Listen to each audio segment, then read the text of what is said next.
하나님의 말씀 마가복음 16장 1절 말씀 보시겠습니다. 마가복음 16장 1절입니다.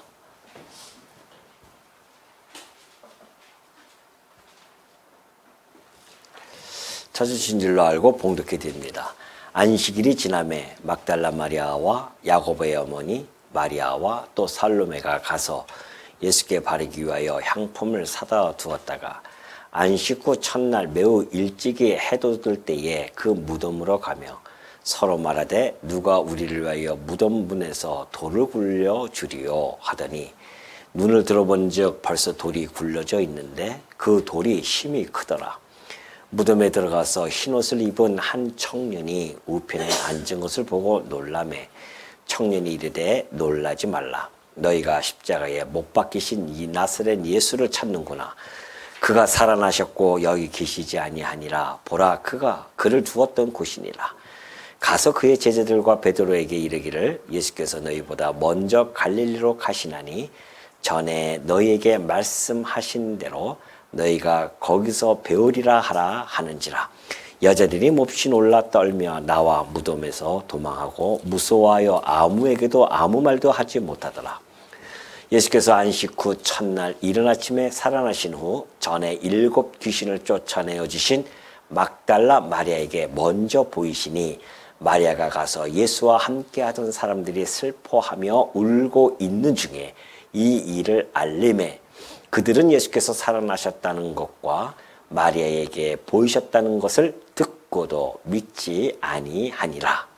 그 후에 그들 중 2사람이 걸어서 시골로 갈 때에 예수께서 다른 모양으로 그들에게 나타나시니 2사람이 가서 남은 제자들에게 알리었으되 역시 믿지 아니하니라. 그 후에 11 제자가 음식 먹을 때에 예수께서 그들에게 나타나사 그들의 믿음 없는 것과 마음이 완악한 것을 꾸짖으시니 이는 자기가 살아난 것을 본 자들의 말을 믿지 아니함일러라. 14절까지 봉독해 드렸습니다. 올해도 어김없이 부활절이 다가왔습니다. 오늘 여러분들, 우리 성도님들은 매년 이렇게 맞이하는 이 부활절에 대해서 어떠한 감정을 가지시고 오늘 이 아침에 이렇게 모이셨는지요? 혹시 막 그냥 가슴이 막 벅차오르고 또는 막 감사가 막 우러나면서 오늘 이 아침에 그 뜨거운 가슴을 안고 부여안고 이곳에 모이셨습니까? 아니면 뭐 지난주와 뭐 별반 없네 하면서 무덤덤한 마음으로 이 아침에 오늘 예배당에 나오셨는지요? 우리가 매년 그렇듯이 부활절 뭐 찬양제를 한다거나 또는 우리가 삶은 달걀을 통해서 부활절에 대한 의미를 되새기면서 기념하는 것, 이거 이렇게 드려지는 1년 중에 한 번의 행사로 혹시 지내는 것이 여러분들의 부활에 대한 의미를 얼마나 통찰할 수 있게 해주는지 우리는 다시 한번 생각하지 아니할 수가 없습니다. 사실 이 성경은 이 부활의 이 현장, 예수님이 부활했던 그 현장을 어떻게 묘사하고 있는지를 오늘 우리는 이 본문을 통하여 충분히 인지할 수가 있습니다. 그들의 그 부활의 현장을 목도한 그 사람들이 정말 감격과 감사와 가슴이 뜨거워지면서 그 현장을 그렇게 목도했을까요? 아까 봉독해 드렸지만은 결코 그렇지 않음을 우리는 잘 알고 있습니다. 6절에 보니까 그래요. 8절이죠. 여자들이 몹시 놀랍니다. 예수님을 이제 죽으셨으니까 가서 향품이라도 좀 바르고 싶고 그래서 왔어요. 여성분들이 이렇게 왔습니다. 막달라 마리아로부터 마리아라든가 이렇게 살로메 이런 여성분들이 왔습니다. 일찍이 해 돋을 때에 무덤으로 갔는데 문제가 하나 있었습니다. 가면서 늘 걱정스러웠어요. 그들이 가면서 걱정스러운 마음은 이 무덤이 우리나라 같은 무덤이 아닙니다. 돌 무덤으로 해서 이렇게 동그랗게 돌이 이렇게 막혀 있죠. 그러니까 그걸 굴려야 됩니다. 그런데 그걸 누가 굴르냐 말이죠. 그리고 연약한 여성들이 가서 그걸 굴릴 수가 있겠는가. 그러한 걱정 속에 갔는데 웬일입니까? 무덤 앞에 돌이 굴러져 있단 말이죠. 깜짝 놀라서 막 들어갔어요. 들어갔는데 더 놀란 것은 청년이 하나가 딱 눈에 보인 겁니다. 근데 그보다 더 놀라운 것은 무덤이 비어 있어요. 그때 그 청년으로부터 무슨 이야기를 듣냐면은 놀라지 마라. 6절에 보면 그러죠. 너희가 십자가에 못 박히신 이 나사렛 예수를 지금 찾는구나. 근데 그가 살아나셨고 여기 계시지 아니한다. 그를 두었던 이곳을 보라는 거죠. 빈 무덤을 딱 보여줍니다. 그러면서 가서 제자들과 베드로에게 가서 빨리 전해라.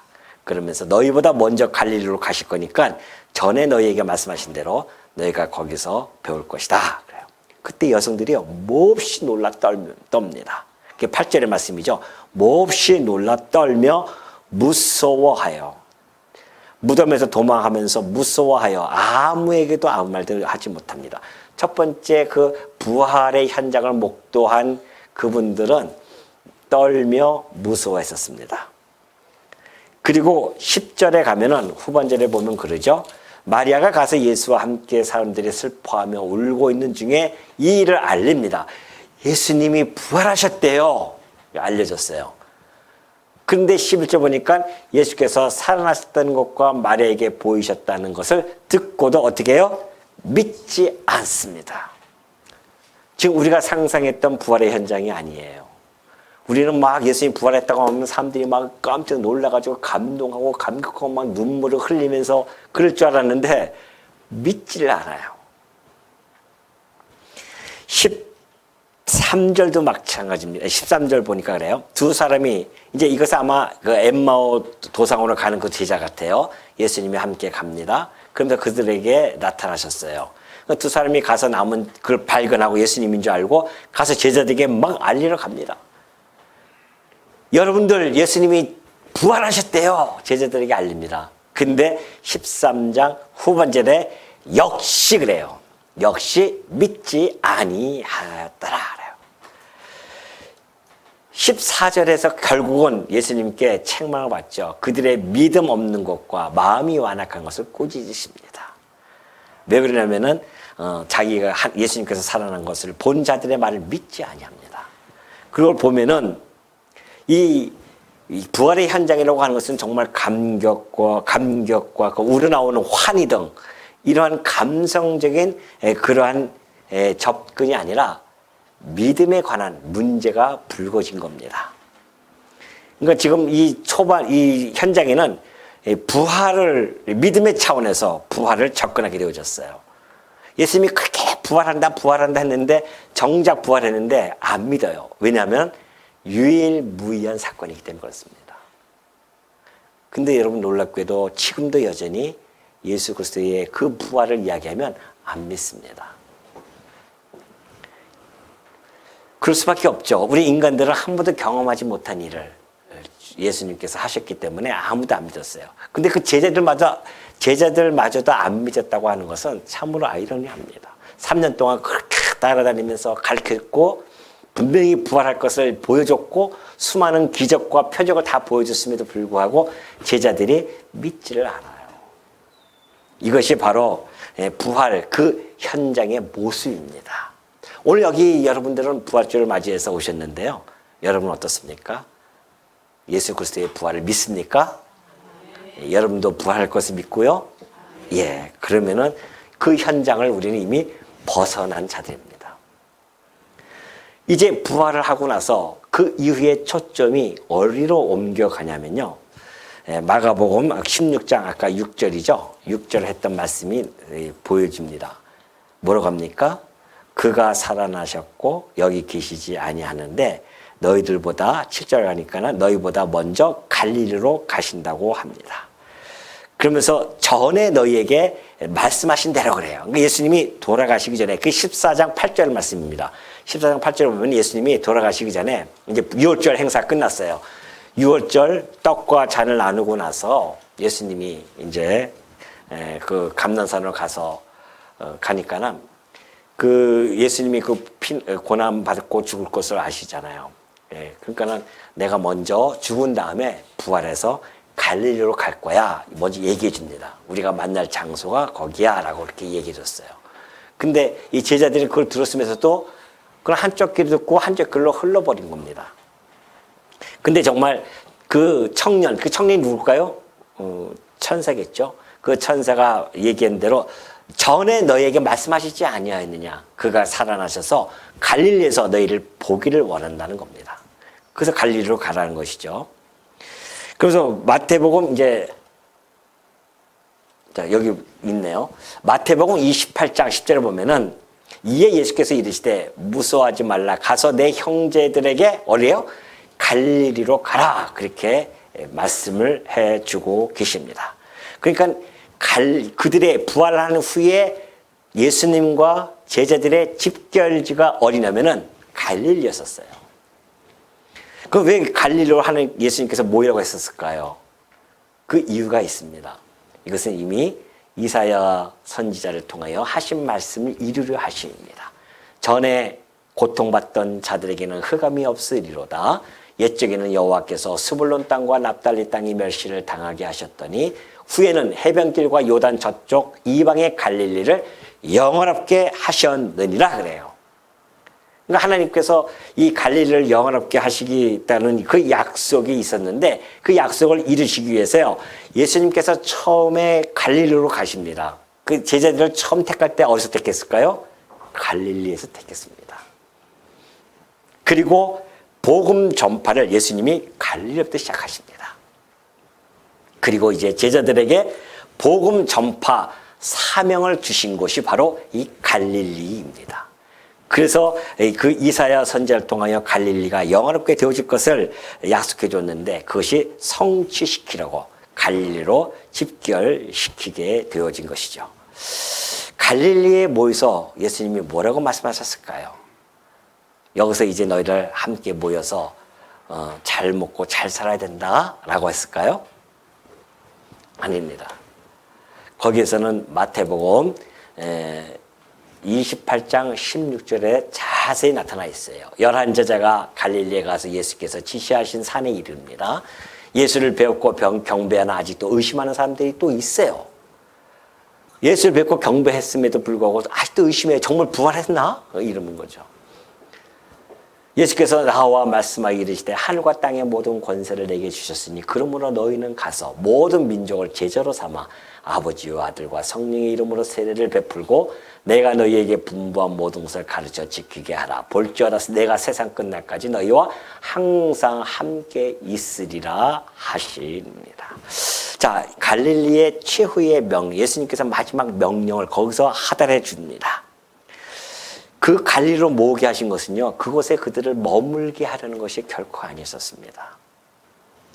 사실은 예수님께서 그 11 제자들에게 사명을 주시기 위함입니다. 그 사명은 가라입니다. 다시 그들은 모였지만은 다시 가야 하는 그 결단을 내려야 합니다. 그들이 다시 가야 돼요. 뭐 하러 가야 됩니까? 사람 낚는 어부가 되기 위하여 가야 됩니다. 갈릴리에서부터 흩어지기 시작합니다. 뿐만이 아닙니다. 영혼을 살리러 가야 되죠. 그리고 교회를 세우라고 하는 약속이 있었기 때문에 그래서 갈릴리에서부터 떠나기 시작하는 겁니다. 우리 주님을 거기 갈릴리에서 만난 그 제자들은 부활하신 그리스도를 확인한 겁니다. 거기서 확인하고 이제는 그들이 세상 속으로 들어가는 명령을 받습니다. 부활하는 것은 그렇습니다. 막 부활이 했다고 해서 손뼉 치면서 환호하고 때로는 가슴이 막 북받쳐 올라가지고서는 부활절 칸탄 타러 막 기념을 하고요.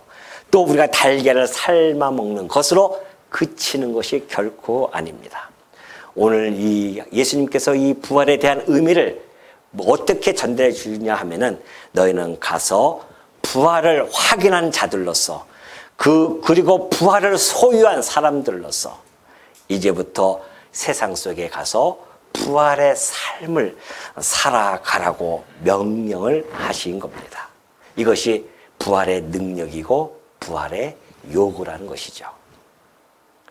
갈릴리 이전의 빈 무덤은요, 어떤 믿음의 어떤 문제였다고 한다면 갈릴리에서의 갈릴리에 이르러서는 부활의 삶의 문제로 부각시키고 발전시켜 나감을 성경은 우리들에게 잘 전달해 주고 있습니다. 부활을 소유한 자가 세상에 들어가서 부활적 삶을 살아가야 된다는 것이죠. 그렇다고 한다면 부활적 삶이 도대체 무엇일까요? 부활은 2000년 전에 어떤 역사적 사건이 있거나 또 미래에 일어날 그런 피상적인 사건으로만 우리가 접근해서는 안 된다는 겁니다.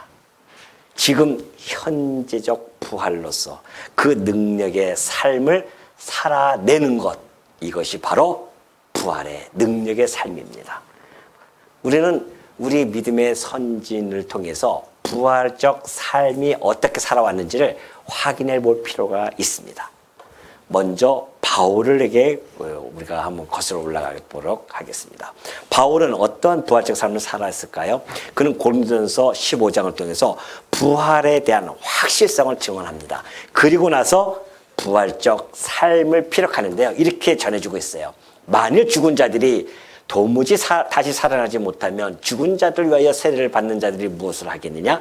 어찌하여 그들을 위하여 세례를 받느냐? 또 어찌하여 우리가 언제나 위험을 무릅쓰려 그래요. 만약에 죽은 자들이 도무지 살아나지 못하면 바울이 언제나 우리가 위험을 무릅쓸 필요가 있겠느냐는 겁니다.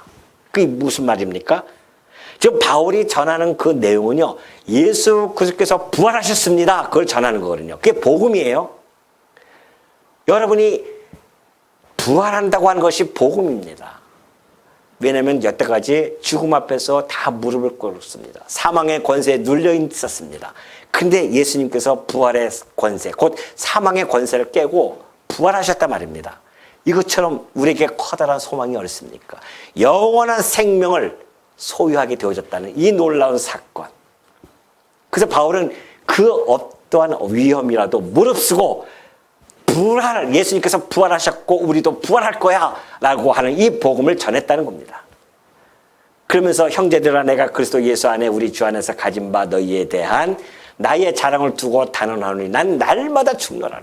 부활의 이 복음을 전하면서 날마다 사선을 넘습니다, 바울은. 내가 사람의 방법으로 에베소에서 맹수와 더불어 싸웠다면 내게 무슨 유익이 있으리요? 육신적인 싸움이라고 한다면 무슨 유익이 있겠습니까? 죽은 자가 다시 살아나지 못한다면 내가 내일 죽을 터이니 먹고 마시자 할 것이다. 맞습니다. 만약에 우리가 부활이 없다고 한다면 뭐하러 여기 나와 있어요, 여러분이? 뭐하러 여기 앉아 있겠습니까?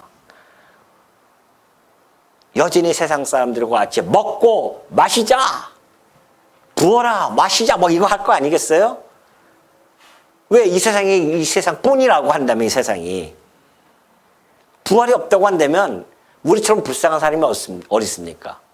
우리는 부활이 있는 줄 알고 이렇게 모여서 경건하게 우리 그리스도를 섬기려고 하고 하나님을 섬기면서 그리스도의 삶을 쫓아가려고 애쓰는데 만약에 갔더니만 부활이 없어요. 무덤에서 그냥 죽어서 끝난다? 우리처럼 불쌍한 사람이 어디 있습니까?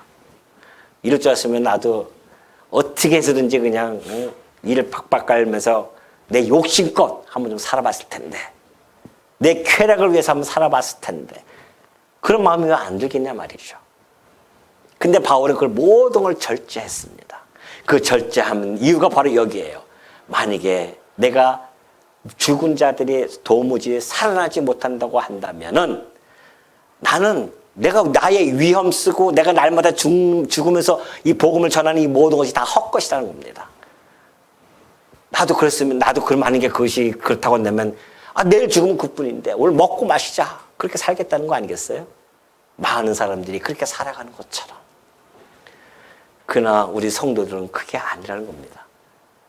우리 성도들은 부활이 있기 때문에 그러므로 그러잖아요. 그러므로 내 사랑하는 형제들아, 견실하며 흔들리지 말라는 겁니다. 부활에 대해서 누가 와서 뭐라고 얘기하든, 뭐 과학적인 잣대를 대고 이야기하든 철학적인 이야기를 하든 경험적인 이야기를 하든 간에 부활에 대한 것을 견실히 가지고 있으며 흔들리지 말라는 겁니다. 그리고 항상 주의 일에 더욱 힘쓰는 자들이 되라. 일평생 살아가면서 주의 일에 힘쓰는 자들이 되라는 겁니다. 왜요? 이는 너희 수고가 주 안에서 헛되지 않기 때문에 그래요. 부활이 있기 때문에 헛되지 않아요. 우리의 수고는. 우리 수고가 절대 헛되지 않습니다. 예수님께서 우리에게 칭찬과 존귀함과 영광을 주신다고 하셨어요. 그러니까 주의 일을 하면서 가까이 짜증내고 막 이러시면 안 된다는 거예요. 헛되지 않습니다. 주의 일을 한다는 것이. 그렇게 부활은 이러한 정말 고난을 두려워하지 않는 그러한 삶으로 보여줬습니다. 베드로는 어떨까요? 베드로도 역시 마찬가지입니다. 베드로가 성전 미문에서 안진뱅이를 일으켰어요. 그러니까는 산헤드린 공회 사람들이 바리새인들이 와가지고 뭐라고 합니까? 그들을 불렀어요. 너희들 내가 경고하는데 예수의 이름 말하지도 말고 가르치지도 마. 그 이후에 너희들 만약에 그렇게 되어지면 너희들 생명 어떻게 될지 모른다는 거죠. 경고합니다. 너희들 재산 다 뺐을지도 몰라. 이랬을 때 여러분들은 하겠어요? 여러분의 만약에 불이익이 온다고 한다면 아마 입 딱 다물걸요? 저부터도 그럴 수도 있어요. 불이익이 온다? 재산을 탈취해 간다 나를? 그러면 어떻게 우리가 복음을 전할 수 있겠습니까? 지금 돈병만도 달달달 떨면서 우리가 살아가는 사람들인데. 근데 베드로와 요한은 뭐라고 얘기합니까? 대답하여 이르되 하나님 앞에서 너희의 말을 듣는 것이 하나님의 말씀을 듣는 것보다 옳은 거 판단해 보라는 겁니다. 우리는 보고 뭘 봤어요? 부활하신 그리스도를 보았다. 그 보고 들은 것 말하지 아니할 수가 없다. 죽일 테면 죽이라는 겁니다. 죽음을 두려워하지 않는 담대한 삶. 이것이 현재의 성도들이 살아가는 부활적 삶이라는 것입니다. 부활하신 그리스도와 연합되어진 성도들의 삶이라고 하는 것은 율법에 얽매여서 살아가는 그 삶의 질보다 더욱 우월한 삶의 질을 창조하면서 살아가는 것이 부활적 삶의 삶입니다. 율법적 삶은 뭐예요? 이거 안 하면 안 돼요. 규범이에요. 그거 억지로 하는 겁니다. 그러나 부활적 삶은 그런 억지로 하는 삶이 아니에요. 기쁘고 즐거운 마음으로 자원해서 살아가는 삶입니다. 누가 뭐라고 해서 하는 것이 아니에요. 그 부활의 능력이 나로 하여금 살아가게 나를 끌고 간단 말입니다. 하나님의 사랑이 나로 하여금 강권해서 나로 하여금 끌고 가게 해요. 주위의 선한 일을 하고 싶어하는 마음을 주신단 말이죠. 부활에 대한 확신이 없는 분들은 그런 마음이 들 수가 없습니다. 율법에 얽매이죠. 이거 안 하면 내가 어떡하지? 이거 안 하면 벌 받는 거 아니야? 이것은 율법에 얽매이는 겁니다. 성도는 그렇게 거기서부터 해방되어진 자들이에요. 그 하나님의 크신 은혜와 사랑의 감동과 감격에 의해서 주의 일을 하는 자들이 바로 성도입니다. 성도는 그리스도의 부활을 통해서 얻어진 부활의 능력을 체험하는 자들이고요. 그래서 율법적인 삶보다 훨씬 우월한 질적 삶을 현장에서 하나님 예수님께서 가라 했던 그 현장, 직장이면 직장, 뭐 가정이면 가정, 어디서든지 간에 그 부활적 능력의 삶, 고난과 죽음을 두려워하지 아니하고 그리스도의 능력을 펼쳐나가는 그러한 삶이 성도의 부활적 삶이라는 겁니다. 부활적 삶이라고 하는 것은 빈 무덤 앞에 있는 역사적 사건으로 결코 머물지 않습니다. 또 미래에 있을 부활을 소망하면서 그냥 기다리는 것만으로 그치지 않다는 겁니다. 갈릴리에서 부활하신 그리스도로부터 가라고 보냄을 받은 그 명령에 순응해서 현장에서 현재의 부활의 능력을 삶을 살아가는 것, 이것이 성도의 부활적 삶이라는 것. 과거 2000년 전 역사적 사건이었던 그 주님의 부활, 그리고 주의 강림 때 있을 나 자신의 부활을 믿으면서 부활을 소유한 성도로서 부활의 능력으로 오늘을 살기를 결단하시는 우리 성도님들이 되어지시기를 당부드립니다.